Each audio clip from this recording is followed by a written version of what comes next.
Trauma and Triggers contains explicit content. Please check the show notes for details.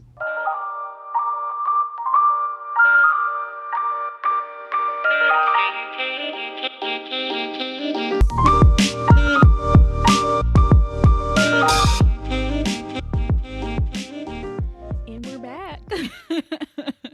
We're back at it. It's been 5 minutes. And we're recording a different episode. Yeah.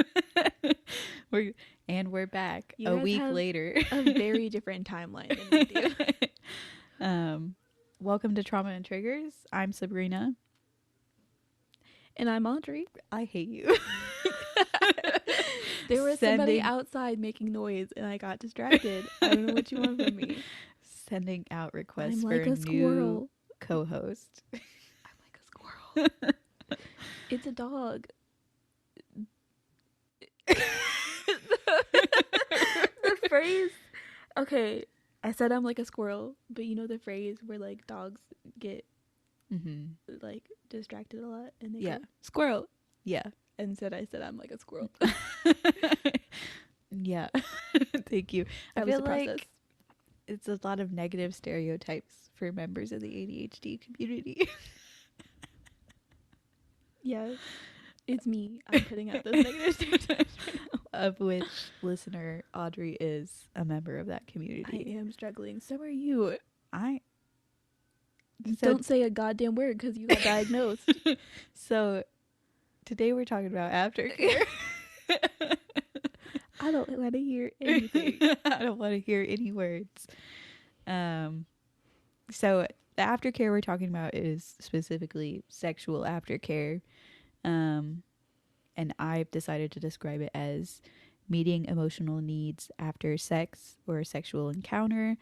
Or maybe another way to think about it is attempting to regulate emotions after a sexual encounter. A lot of these whores out here. Wow. That was aggressive. that was a lot.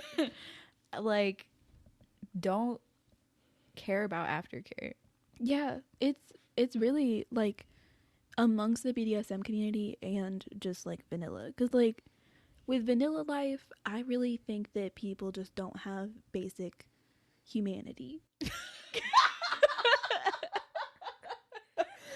You heard it here first, folks. Not necessarily with sex. I just think that like it doesn't cross their mind to be like, oh, she might need some water, you know, which is really concerning. Yeah. I don't know. To me, that seems wrong. I've never been in a vanilla relationship. I haven't really either. It's all had some element of kink. I have been, for the most part. I mean, like, to me personally, when I think about like vanilla, I'm including choking. I'm including choking and thinking. I think those are two very vanilla kinks. Personally, I think that in choking now and what times, was the other one? Spanking. Oh, okay. And now times, I feel like pretty much everyone in a relationship does that. Yeah. Most people. I don't know. Not necessarily choking, but like, but maybe a hand on the throat, a little something, a little spice. So I am including those, but like in a lot of times when we talk about like aftercare and BDSM, it's like there's been a really intense scene. Yeah. And somebody needs aftercare to make sure that they're okay. Yeah. But, you know, I do think that there are a lot of sexual situations in which case you might want to check in with your partner and be like, hey, do you need anything? Yeah. I mean, even with vanilla sex, there's still like a rush of different feel-good chemicals, different hormones, and coming down from that crash or from that peak can be a lot. Yeah. So having someone check in on your emotional well-being, I feel like should just be a standard practice. And a couple of the articles I read were like, oh, aftercare is just as accepted as foreplay as necessary for sex. Who are you talking to? Who said that? Which I agree with them that it should be just as like as part of the whole cycle of sex. It definitely needs to, but it's definitely not right now. Yeah. It's definitely not. But it doesn't have to be like a whole thing, like a whole kit and caboodle. It can just be like cuddling, cleaning up the fluids that have been expelled, drinking water. Yeah. Um, A light snack, a granola bar, maybe. yeah, I don't just know. checking in with each other. But I mean, I've definitely, especially a lot of women I've talked to, that just the person will just come in them and leave. And Yeah. it's like, Yeah. there's a lot of stuff going on. Don't just fucking leave. Right. And it's like, I do feel like that's why I was like, people just don't have humanity. I don't think that that's an appropriate thing to do in any situation. Yeah. No matter what, I don't care if you're hate fucking somebody. I don't care if you're like you absolutely despise the person you've been with. Mm-hmm. You still have an obligation to sit there and at least talk to them for a little while. Yeah. I mean, at the very least, they've been in a position for 5 to 20 minutes. Yeah. With thrusting involved. Their joints might be a little tender. Do you know what I'm saying? Yeah. Like, even the most minimum of like sexual contact, there's like I also just things feel like happening. it for me it's more like emotional rather than like physical. I imagine having somebody come over, have sex with you, and then leave after without any kind of like emotional or physical care feels really terrible. Yeah. I would also imagine that. I mean, I'm sure that there's people out there who don't agree with us, and they are also valid. You feel that way? Yeah, I mean, everyone's sexual relationship and emotional intimacy is different. They might have some sort of friends with benefit situation where a pump and dump is perfectly fine for them. I mean, if that's something they've I could discussed, never imagine that being okay with me. if that's something they've discussed that aftercare is not necessary, or Yeah. like, if that's just the relationship that they have and that's their norm, fine, Mm-hmm. fine. But like in most situations, and I think that said person who's in that relationship should at least have to acknowledge that if they get in a new relationship, those rules have to change Yeah. to fit their new partner. Yeah. You know? So I feel like anybody who just has the constant idea of like aftercare isn't necessary Right. is wrong. They're wrong. Yeah. Everybody's different and there's different extremes to it. But like when I've struggled with major depressive disorder and like an anxiety disorder, the climax of orgasm and then coming down is very intense for me and very disorienting because I was just very happy and feeling very good, and now I'm feeling nothing and I'm very sad or I'm very anxious. Yeah. And statistically, a lot of people experience depression and anxiety. Yeah. Some argue it's just part of human existence. So I would encourage everybody to do it, but I also would like to acknowledge that there are particular sexual relationships where their aftercare can look very different. It can just be a high five. Yeah. I'm not really saying necessarily that like every person has to like cuddle and do the whole shebang. Like at the very least, be there for a second. Yeah. Like talk to them, make sure they're feeling all right. If it's a situation where you guys aren't close or it's like awkward to be doing any more than that, first of all, why are you having sex? First of all. But also, like, it's okay for that to change depending on the person. Yeah. I think having mindfulness for yourself about what you need out of your sexual relationship, and being able to communicate that with the other person. Yeah. And then when someone communicates that with you, respecting it and doing your best to meet their needs. Yeah. And just being a good human person. I think that, even in some relationships, people's idea of what they need for themselves in aftercare is different. It doesn't always fit. Yeah. and you guys either, you have to find a way to make that work for you as a couple, or figure something else out, because break up. like, I don't know. I don't know what If you you want to guys both hear. have different sexual needs and aftercare needs, I don't know. you guys have other things to worry I about. don't know. That's a lot to ask out of a little podcast for Yeah. us to answer that question. Have we talked about the BDSM? No. So the term definitely originates from the BDSM community. And in the BDSM context, it's definitely very much like the scene is done, the spanking or the whatever is done, and it's a very intense feeling beyond the standard vanilla sex practices. So aftercare might be very specific, like rubbing cream on bruises or cleaning up blood. Depends on what you're into. I don't know. Yeah, showering off piss. I don't know. There's a lot of situations. We don't know what your freak's like. Yeah. But even though it's like specific to the BDSM community, I think it should be adopted by everybody who has sex. Yeah, I agree.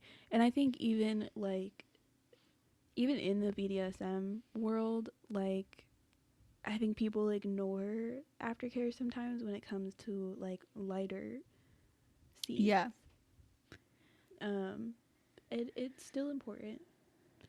You still gotta check on people, make sure they're good, give them cuddles. I don't know.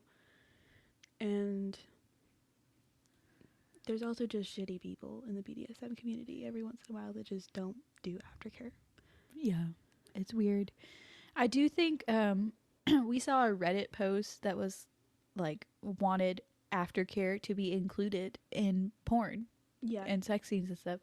And I think that's a fabulous idea. I agree. I think even just for the idea that like people are watching porn and getting, sex ideas from porn. Like, obviously, as adolescents or whatever, they're learning things from porn before they're actually having sex or developing new ideas. To see that is just common practice for sex, amazing. Yeah. We talked in the Birds and the Bees about how terrible sex education is, especially in America, but it seems like most other places too. And this is a thing that's not talked about, is the feelings that you're going to feel surrounding sex and how to get back down to reality and stuff like that. So the porn community needs to step up. You guys have to do better. For a lot of things, to be honest, but this is just one. Yeah, I mean, they started including foreplay in a lot of porn. It used to be it was just straight dick and pussy. Yeah. No foreplay. So that's good. You had to like specifically look up that foreplay if you wanted it. Yeah. So let's include aftercare. Yeah. Just like even just 30 seconds, a minute at the end of the video. Just acknowledge that it's going to happen. Yeah, something. I think that would be nice. I didn't expect to feel that way. I didn't expect to ask the porn community to step up. I always feel like the porn community needs to step up. Yeah, I just didn't expect it to come out from right. here. Yeah, you never know what's going to happen in an unstructured episode. But yeah, so in BDSM, a lot of times, like, you're doing a lot of really intense things. Intense things are happening to your body. There's a lot of chemicals being released in the brain, and it's all happening at like a really rapid rate. So at the end of a scene, all of these chemicals are exiting. They're leaving, they're receding, and it can also happen really fast. So there's a really quick drop, which is one thing we call sub-drop. And it's an intense physical and emotional experience that mostly affects submissive partners after an intense BDSM session. it's entirely unpleasant feeling that can settle in moments, hours, or even a couple of days after your BDSM scene. But it typically, like, it can manifest as physical pain, extreme depression, irritability, anxiety, and fatigue. So, like, a lot of things that can last a while, you know? It's not just like an immediate I'm gonna sob right after we've had sex. Yeah. Which does happen and it's completely normal. But like, I think that a lot of people aren't as aware that this is like something that can take a second. Yeah. I agree. I would say it's something that like I kind of knew could take a little while for you to have a sub drop, but really reading through stuff, I realized, oh my gosh, it really can. Like, it doesn't have to be directly after the scene. It can be much later. Sometimes it takes a minute for your brain to like catch up to what you're actually feeling. Yeah. So along with sub drop, there's something called dom drop, and it's another reason aftercare is important within BDSM context. Is it is for both people involved. It's not just for the submissive. But dom drop often has feelings of guilt. There's a lot of negative societal connotations to BDSM and people who are dominant or sadistic or anything like that feel like they're really bad people. And it can start directly after a scene or a long time after. Directly after, or yeah, I said that right. So even if like a dom isn't experiencing dom drop right after the scene, the aftercare can kind of be like a preventative measure for later on down the road to not have those feelings of guilt, which I feel like is kind of sad. As a person who's more submissive, I would hate for a person to feel bad because I wanted my ass beat. Like I did ask for I this. asked for it. Please don't feel like you're a bad person. Yeah. I had a great time. But yeah, I really dom drop is another thing that I feel like people just don't talk about. Yeah. And like if I put myself in a role of like a dominant person and I was doing those things to another human being, I think that I would experience dom drop. Yeah. Like honestly. Which is why caring for the submissive afterward can really help you feel like not an asshole and be reassured that this was all something both parties wanted, you know? And, you know, even like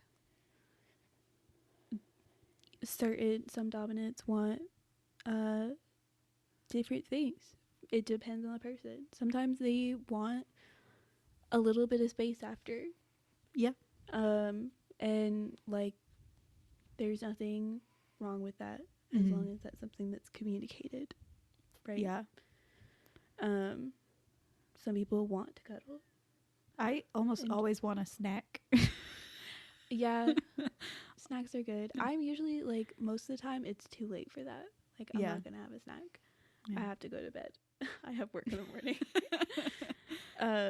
But like yeah, it is kind of nice when you can like have a snack after. Have a snack. It's nice. And we have a few examples because like there's a lot of the obvious things: food, water, cuddling. I get it. We get it. We're good. Wound care for like, you know, specific scenes that are involving any kind of impact play or like anything involving blood. I don't know. A lot of things could require wound care. We don't have to go over that. That's not what this is. Scene debrief, which I think I kind of like. I think if I have a more intense scene, it's kind of nice to like understand what happened and like know that we both enjoyed it. Talk over the scene, talk about the parts you really like, something you might want to do differently in the future. Yeah. Unrelated conversations, also a great one. Yeah. Sometimes I just want to talk. Yeah. I have a really hard time getting sleepy after sex. Like, I want to be lazy, but I don't always want to sleep. Yeah. So just talking is nice. Just a little chat. Just chatting About the weather, what we're gonna do tomorrow. I don't know. It's nice. I saw a Reddit post that it was this dominant who wanted to do soaking as an aftercare practice. How do you feel about that? I don't know. Also, soaking is leaving the dick in. Yeah, soaking is also cock warming. Yeah. You basically just Leave it in. Leave it in. Yeah, so I don't know. I personally we're good. I'm cool with that. Okay. I think for a lot of people it's like a really intimate thing. Yeah. I could see it going either way. Yeah. It really just depends on the person. Like, some people might view it as like, this is how we're laying. It's just another form of cuddling. Like, but it is still sexual, and some people might really need like a full stop after a scene. Yeah. So it's just something that should be communicated. Yeah. Maybe something to try to see how you feel. Yeah. Yeah. Recently learned about soaking. Also through me. Yeah. Also through Audrey. It's crazy what people get up to. There was this one person, sidebar, new conversation, who posted about how they loved to just watch men piss. Just far away from them. So fascinated by this story. Just far away on a tree or in a toilet. Just not near them at all. And that's what they like. And I don't get it. I don't feel like many people would. Not that there's anything wrong with it, but it's also like, why? What do you get out of that? Because at least with most like water sports, I'm like, okay, there's a humiliation aspect to it. There's sensation. There's different things. You're just watching somebody pee. How is that fun? I guess maybe there's like an element of voyeurism. Yeah, that's true. Which, as long as it's with consent, it's fine. But even voyeurism, I'm like, you just want to watch. You just want to watch somebody. Not a fan of voyeurism. Yeah, I don't know. And again, whatever gets your rocks off, happy for you. But I don't like when I don't understand something. It makes me mad. I'm like, why do you want him to pee over there? Have him pee on you. I don't know. I get that more. They'd be like, I'd love to see a man pee far away from me. It just makes me mad. I don't know. I guess really there are some people who are just really into being like just pee. Not even just watching. Like I wonder if some people are really just into pee. Yeah. Because like I think my idea of water sports has always just been like humiliation aspects and like sensation aspects, rather than I just like pee. Yeah. You know. And I think that idea is really hard for me to understand too. It's interesting that people can like pee for different reasons. You know, like some people want to get peed on because it's humiliating, and then some people are just like, what's the other thing? Just like it. People just like it. Is it the intimacy of seeing someone urinate? I don't know. Pee people stress me out. I don't know. I mean, I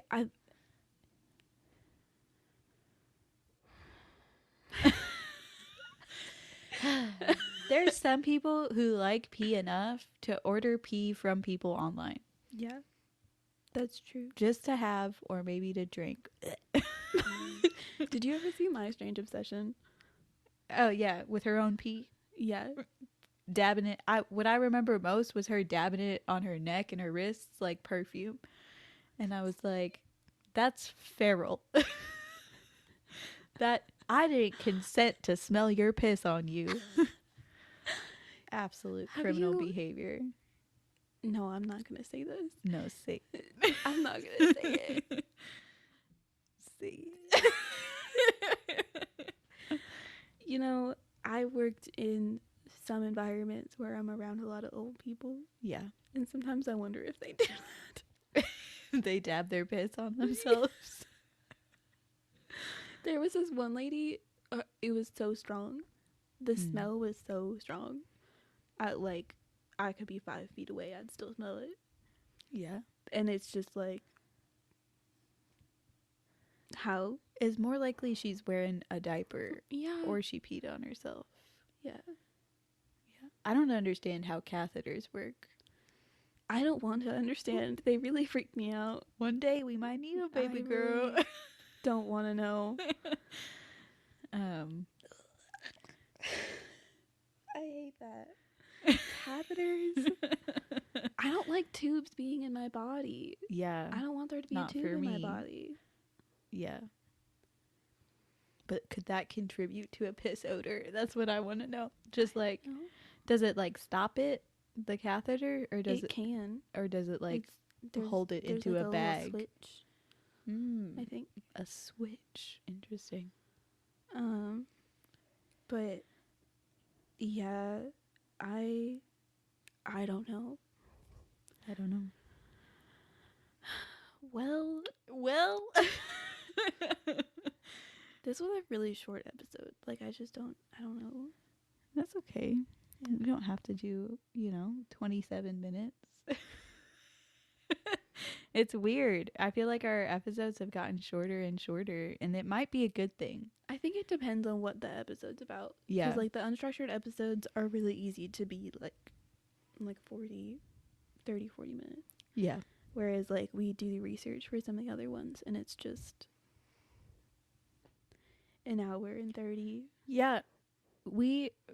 For erotic hypnosis, not even an hour, 55 minutes. Yeah. That's so crazy for us. Yeah. Was it erotic hypnosis or was it squirting? I don't even know. I think erotic hypnosis was about that long, but it was like we had more to say then. Aftercare is very, like, I don't know, it's very concrete. I don't know what else to say about it. Yeah. Just do it. Just do it more and Communicate with your partner about what each of you needs, yeah. please. Because it's not always the same. It's also like it's unlikely that you're going to overcare for someone. Yeah. And So why not just do it? you know, if Just you do it. they'll probably tell you. If Yeah. they need space, they'll probably tell you. Probably. Probably. I don't know. I've been a toxic bitch before and not told people my needs and Yeah, then but got we're mad us. at them. We're us. We're allowed to be trash. We're us. Yeah, I don't know. I just like either way, it's still better to care for somebody than to not. 100%. It's better to overcare than not. If you have an inkling that someone you've had sex with is having emotional struggles, just hold their hand for a second. Hey, you okay, bud? Just do something. I don't know. I don't know what to tell you. I've had some like really like not necessarily from intense sexual situations, just more like emotions due to sex in a very specific way. I don't know how to explain it. Yeah. Where like I needed aftercare. I just needed emotional care Yeah. and wasn't always getting it. It's just like I think that it's hard for people to fully grasp why it's necessary. Yeah, I think some people, I mean, this is a sweeping generalization, but I think a lot of times women experience post-sex emotion much more intensely than men do. And I think women experience more societal shame around sex. Yeah. So it all kind of comes rushing in.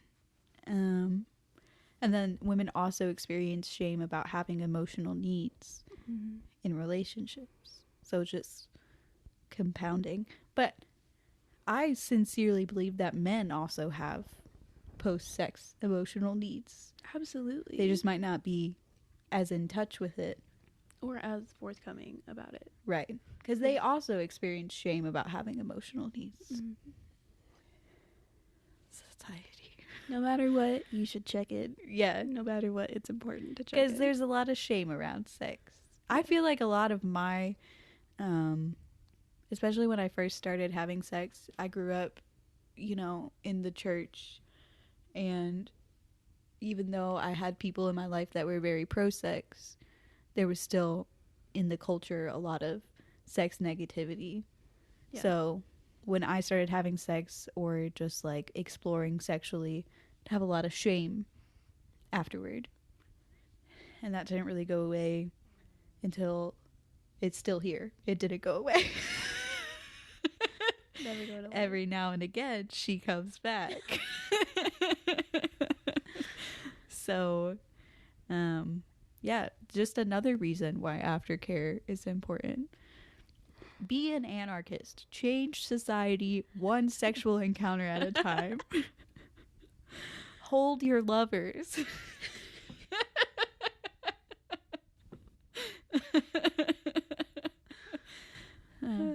Do you ever say it? Patriarchy. Yeah, you ever say a sentence and you're like, that was kind of fire. You're such an anarchist sometimes. Well, yeah. Are we done? I think so. I hope you guys enjoyed this episode. It was a lot of fun. I don't know what episodes are coming up next. Oh my god. This is going to come out before Furries comes out. Oh, fuck. All right, Furries is next, guys. Furries is next, guys. And let me tell you, we had the time of our life. Yeah, it was great. It was a great time. Love your furries. Love your local furries. Find them. Send them paw-shaped cookies. Yeah.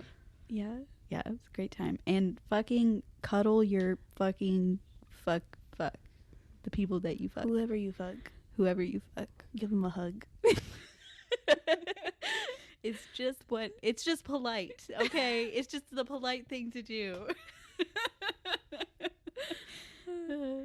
Okay, well, we are barely on social media, but we're there. We have an Instagram and a TikTok at Trauma and Triggers Pod. Trauma and Triggers, no pod. No pod. Our Reddit is Trauma and Triggers Pod. Our Reddit is where it's at, by the way.